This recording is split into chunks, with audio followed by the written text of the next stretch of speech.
Well, good afternoon, everyone.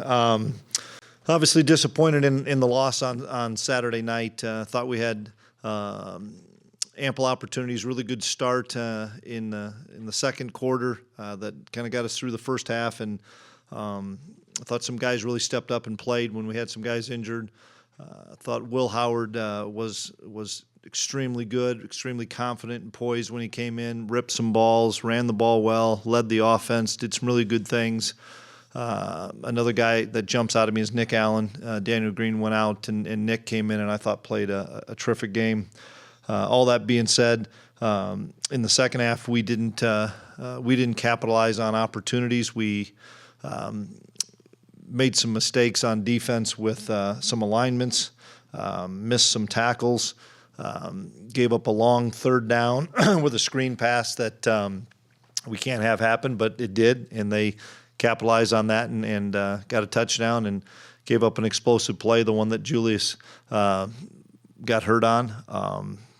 So those were another 7 points there. And then, we moved the ball some in the second half, although we didn't have it very much because we didn't get enough stops on defense at all.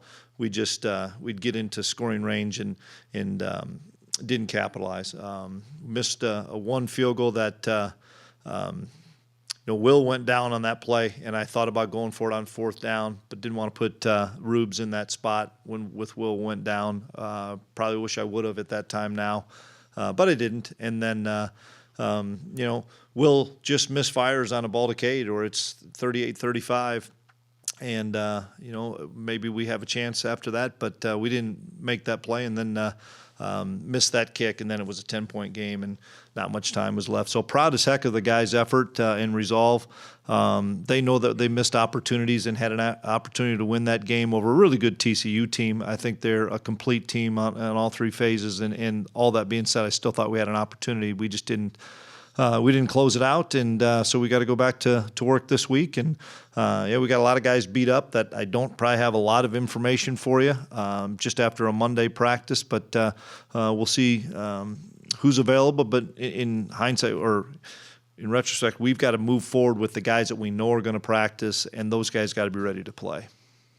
Well, you just said there's not a lot you can share, so of course I'll ask you about it. But many of those injuries appeared to be not season-ending, just Correct. A lot of wear and tear. Correct. I think more than wear and tear.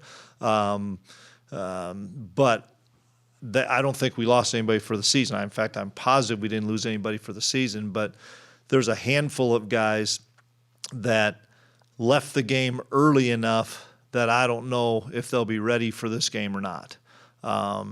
There's some other guys that were hopeful that based on muscular, based on whatever, I'll talk to the trainers and the trainers will talk to the doctors. It's not just something where, we'll rub a little dirt on it and let them go and be ready to play. They've got to be effective when they're ready to play. And so time's gonna tell this week. We're going to not have some answers legitimately probably till Thursday on a few guys. I'm going to pull a Fritch in here and pull out some statistics. Okay. But I want to be clear that I did not do any of this work. Who did? One of our subscribers. Now, he threw out the pandemic season because that was just an aberration of a season. In games that you have led at halftime or were tied, if you score in the third quarter, field goal or anything, you're 13-0. Okay. In games in which you don't score and you led or tied at halftime, you're 6-5. Yep. Does that just underscore the importance of coming out of that locker room and regaining the momentum? Probably. There's a lot of things that lead into that. It's not just one side of the ball or the other. It's not probably a call here or there. Sometimes you got to give credit to where credit's due, and I thought TCU was go to that game. I thought it's a pretty good football team, and they did some nice job of making of adjustments. And Colin and I talked about it. I mean, we struggled to get points on the board in the second half. I talked to Joe about it. We struggled more of correctable things. We just didn't tackle very well. So, that stat is what it is. And also, you look at what TCU does offensively, they're pedal to the metal. They just don't.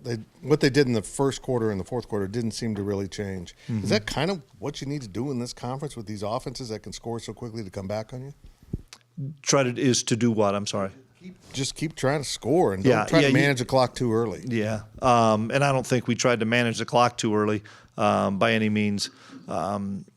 But they run a lot of plays. Texas Tech runs a lot of plays. Oklahoma runs a lot of plays. Everybody's trying to run a lot of plays. We're running more plays. All that being said, their first drive was an 8-minute drive, not a 2-minute drive. And in that 8-minute drive, we've got a 3rd and 17, and they get an 18-yard screenplay. You can take statistics all you want and throw that out the window. We got to make a play. We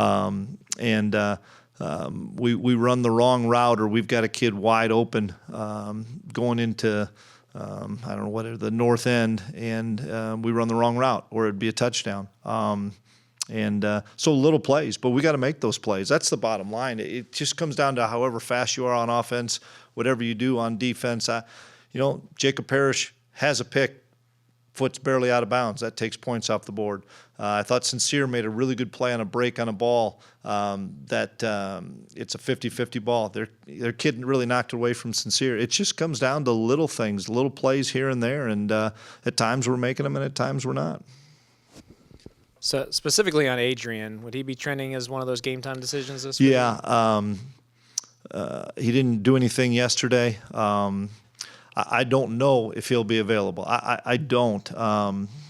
Last week we tempered some things with him in practice, and he felt pretty good. And as the game got started, he couldn't go, and that's the bottom line. And that's Adrian, the medical people, and our trainers. And luckily we had Will Howard that could come in and play. That's played football for us. And so I hope Adrian's available. I don't know if he'll be available.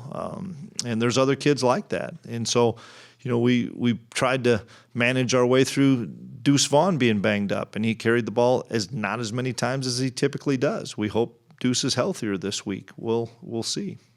What do you think you learned about your linebacker core that you didn't go into that game having to shuffle so many guys in without Daniel? Well, we just had to play more plays. I didn't learn anything about Nick Allen because I think Nick Allen's a starting linebacker and a really good linebacker, and he just gets opportunities. He just makes plays.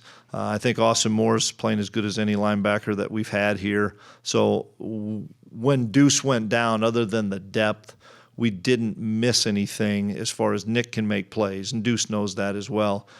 We played Bo Palmer that hadn't played any plays, and he played some snaps, and that was good for Bo. And I talked to Bo yesterday. You may have to play significant amount of snaps this week. Gavin Forche may have to play significant amount of snaps this week.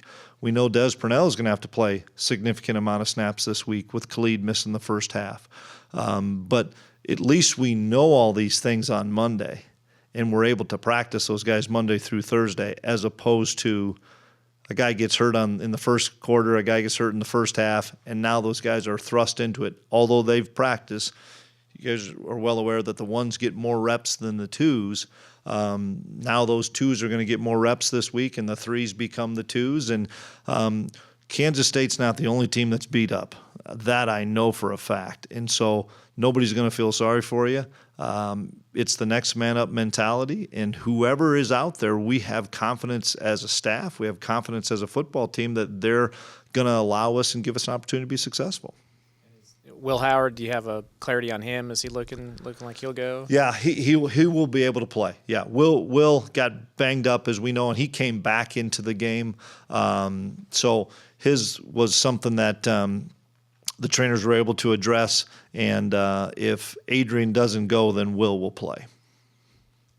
Coach, you've got two big running quarterbacks. Is there a specified Wildcat quarterback outside of your quarterback room? There could be. I haven't talked to Colin if that's something he's looking at. It's just there's some positives to it about giving another guy the ball back there, putting Deuce and DJ back there or something is a similar thing. But it changes what you do defensively, not knowing if those guys can throw. Now, I know that they can, but that still, it's different. Do you even cover some guys? And so that's probably a question for Colin. Where's Toby Osatami in his development, and is he Sam or Mike linebacker? He could be Sam, or he could be a Mike, or he could be a Will. Right now, he's playing special teams for us. He's not ready to play defense. We have a few games for Toby, and we chose to use one of those against TCU because of the amount of injuries that we have. We have to make the decision if we would use him this week. We haven't decided that. He's in the mix for special teams, not right now for defense. Jake Clifton would be really kind of the next guy up on defense. And Jake, we're playing as a true freshman. We've already decided that. He's on all the special teams, and he'll get some of that work along with Crew Jackson in replace of Khalid for that first half. Can you pinpoint the screenplay, the 3rd and 17, the breakdowns? Was I it wish just I could. missed tackles? We didn't retrace well enough on the defensive front, and I didn't think we attacked it well enough in the back 8. We rushed 3, and we didn't attack it well enough. Didn't get off of a block, and it something that I told Joe was beating himself up, and we were all on defense saying that's made a good call. We got to make a play, and we didn't make a play. Duke out for the first half. Do you have to do anything differently in practice with maybe giving Purnell more reps with the first team? Yep. He just makes that switch, and Khalid will take more of the reps with the twos, knowing that he's going to get a chance to play in the second half. But you got to also give another guy reps, because if Dez gets banged up or needs a blow, which he's going to based on how many plays that Oklahoma State's going to run against us, you got to have another guy ready. And that's where I think Jake Clifton or Crew Jackson will come into play. Gundy kind of discussed having to navigate some of your guys' injuries, but do you have to do the same thing for Oklahoma State? They got quite a few players out as well. Yeah, and that's what I'm saying. Nobody feels sorry for anybody. Everybody's got some injuries right now, and as you go out there and your GAs and stuff check people off to say if they're there and not there, it's probably easier at home to disguise or hide somebody because you don't have to count them like you do on the road when they're 70 and oh, this kid's not on the trip even. You still got to see what they do schematically and realize that you're probably not going to make wholesale changes schematically, which we won't either offensively or defensively based on Nick Allen playing and not Daniel Green, or Dez and not Khalid. Yeah, there's a different skill set in some things. Same thing at the quarterback position. But you can't – it's too late in the season on 3 days of prep, basically. Plus, you got a lot of guys beat up to say, hey, we're going to all of a sudden go to a 4-down, or all of a sudden going to go to a whole different scheme offensively. Is there a position group that comes to mind, or a phase of your team that you have to get more out of than what you currently are to accomplish what you want? No, it's probably every position needs to probably give a little bit more, play a little bit better. I think, I look at our offensive line with a bunch of veteran kids that are playing well. They missed a couple of IDs that I'm sure they're kicking themselves saying, man, we had a chance to score on I know one play, and a second play would have been an explosive play, and we mis-ID'd something, or we have a hat on everybody and a chance to score. And those were in the second half. So it's collectively we all can probably give a little bit more. Coach, obviously you don't want this to happen, but if you were in the same situation you were last week, down to the third quarterback, who would be the fourth quarterback? Jaron. Yep, and Jaron will take some snaps this week, and he always has taken a few snaps. But right now we'll go with Will, and then Jake and Jaron, and we'll find out as the week goes on with Adrian. The positive thing about Adrian, he's an older guy, sees a lot of pictures, very intelligent at practice. We need to see him going full speed so that he feels comfortable going full speed. And if that happens on Thursday and he can go, then we'll play him. If he can't do it on Thursday, then we probably won't. You talked about injuries being a part of the game as well, but on Oklahoma State's side, like Derek mentioned, there's a lot of injuries for them. Does it make it harder for you to game plan personnel-wise simply because you don't know who's going to play for them? No, not really. No, I'd say the same thing about them. They're not going to change what they do based on if Will Howard or Adrian Martinez is the quarterback, and we can't do it based on any of the injuries that they've had. And you get a body of work when you've played somebody the last 3 years like we have, and they're part of our self-scout in the spring and the summer, that they're going to do what they do and we're going to do what we do. On Saturday seemed to be a lot more down the field, play action throws. Was that just kind of something you saw from TCU's defense you felt like you could take advantage of? No, we were listening to you guys of the short passing game, started to throw it deep. You know, it just burned in my mind, Fitz. You know, and I finally said to Colin in the first quarter, we've got to make some changes. I don't talk to my own. I thought it was some things that we saw that we could take some shots on and be aggressive on some things. Cade Warner made a phenomenal play. Even when the ball was in the air, I think we were all like, uh-oh, because I thought the kid was going to pick it. And Cade made a great play.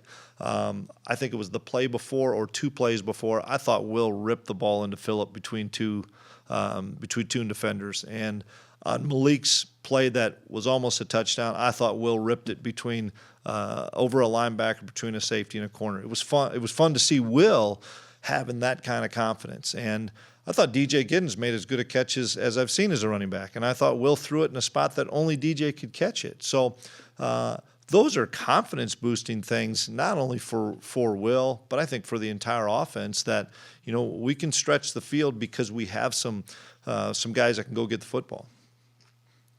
Spencer Sanders is one of those guys on Saturday against Texas, might not play, but he ended up playing. And what your thoughts on Spencer Sanders this season? Yeah, he's a competitor. He's, you know, we're going in from the fire to the next one with Duggan to Spencer Sanders. Spencer Sanders has been really good against us the last 3 years, and you know, he's got a good supporting cast. They're big up front. He's got a number of people that he can distribute the ball to, but he can beat you with his arm and he can beat you with his legs. And you know, I did not get a chance to watch the most of the game. I saw obviously clips and stuff of the Texas Oklahoma State game, but I watched the first quarter and a half, and it looked to me like Texas had control a little bit, and then you have a kid like that can flip it that fast, and he did, and they made some stops on defense. I thought they played really good defense from watching it on tape in the second half and shut some things down that they weren't able to do that first half, and then I thought Spencer was really good in that second half. Back to your defense. For a lot of the game, you didn't have Daniel Green, and you mentioned defense needed to make some plays, and it didn't happen. Kind of a tough question to ask, but is it tough to keep momentum sometimes on defense when you don't have a Daniel Green out there, the quarterback of the defense? No, We just can't let one play affect us to the next play, you know, and that's the thing, that it's human nature. Somebody gets beat on a play, or we don't get off the field on a 3rd and 5 and they get a first down, and then we're thinking about that one, and rather than it being 2nd and 8, our issue was, I thought Miller was a great running back. I thought he was exceptional. We have him hit for 2nd and 8 and 2nd and 9, and somehow it's 2nd and 4 and 2nd and 3. That's demoralizing, because now you're not getting into those 3rd and longs where you can let Felix and Nate and Eli and some of those guys lay their ears back and rush. They've got to play, you know, kind of a run-pass deal on 3rd and short. And, you know, so it not having Deuce, not having Julius. I was proud of Jacob Parrish. Parrish played most of the second half. I thought he did a really nice job. You know, but it's the next guy up, and all these kids are going to get a lot of opportunities this week in practice. With on defense, are any of the guys ruled out, or Deuce or Julius? Do you think there's a chance they'll play? I would say it's a better chance of Julius right now. And I know Deuce is getting some other things done today, but I won't probably know until late this afternoon what they find out. Also, with the quarterback run game, even though Will's a good runner, it seems like they're different types of runners. Yeah. Does that change some of the things you do in that respect? Well, one's 220 and one's 245, you know, and so Will is going to have to go get north and south and stick it up in there. Adrian, you're right, it's a little different. He's going to try to he can stick it up in there, and he's going to beat you on the edge and stuff, and Will's not slow by any means, but they are able to operate our offense pretty much the same. I don't see Colin making many changes based on who's playing quarterback, because they both have a skill set that allows them to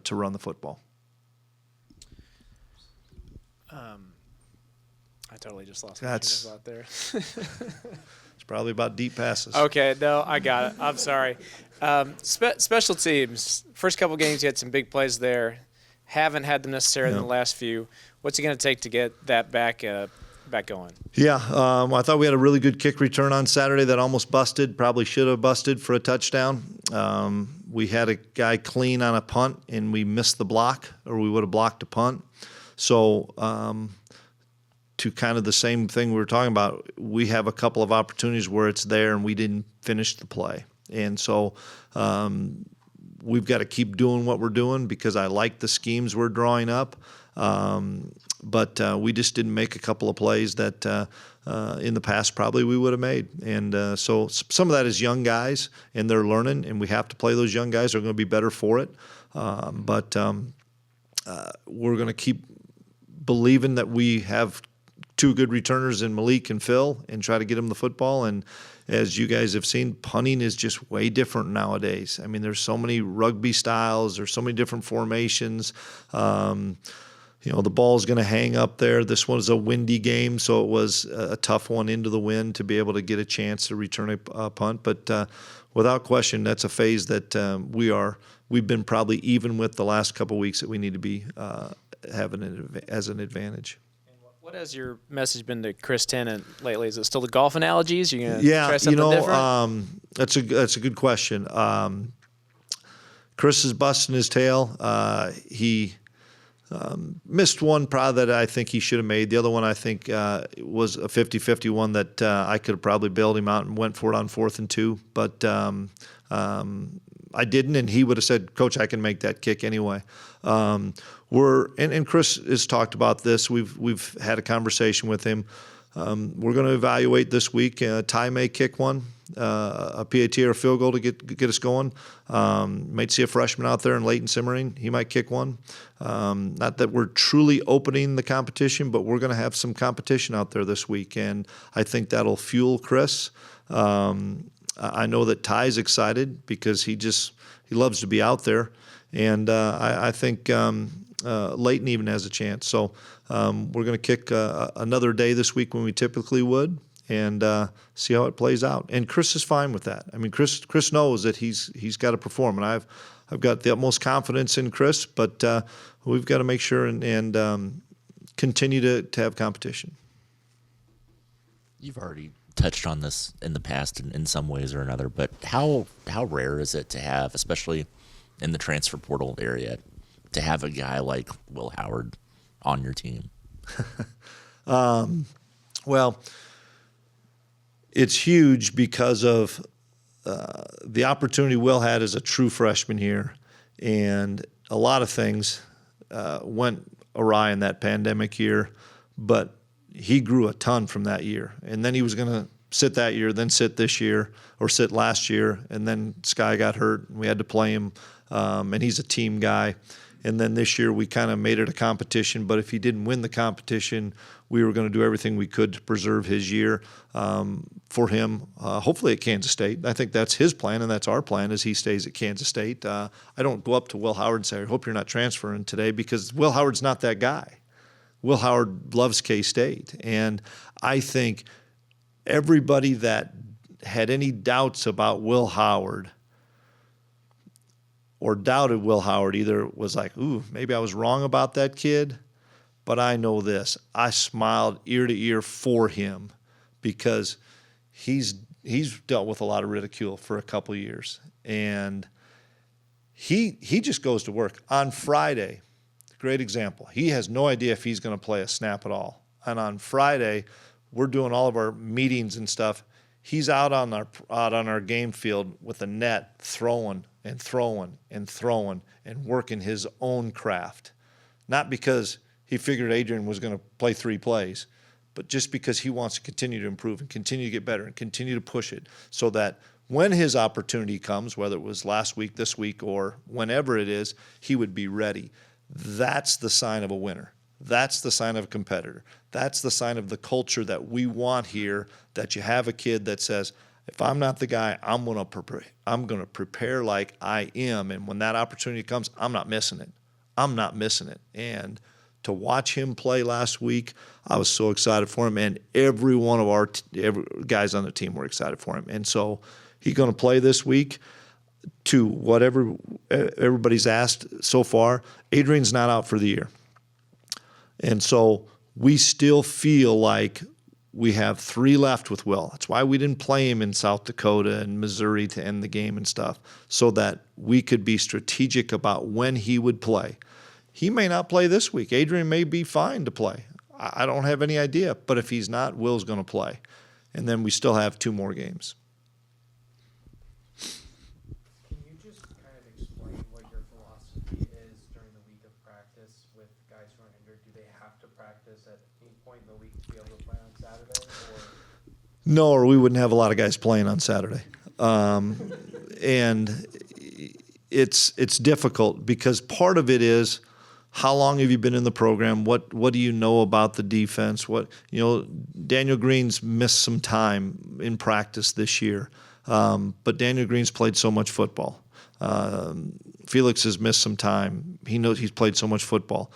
If it's Nick Allen, I know what he can do. It's harder when you have a young player that needs to see pictures, and there's a fine line between all these guys that are hurt that you hope play and you say, let's not practice very much. Let's just walk through for all these guys, and so that they see, quote, the pictures. That's really important to us, to see the pictures. Our coaches are always saying, we got to see the pictures, got to see the pictures.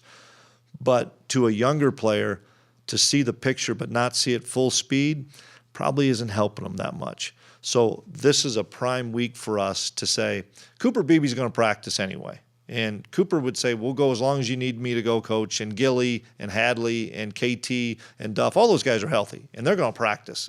And if that means we got to practice an extra 10 minutes so that we get a backup corner, a backup linebacker, Dez, a backup safety, more reps, then we're going to do that so that those guys are ready to play when it comes full speed. And last week we probably backed off a little bit too much, hoping some guys would be healthy and ready to go. Not just Adrian.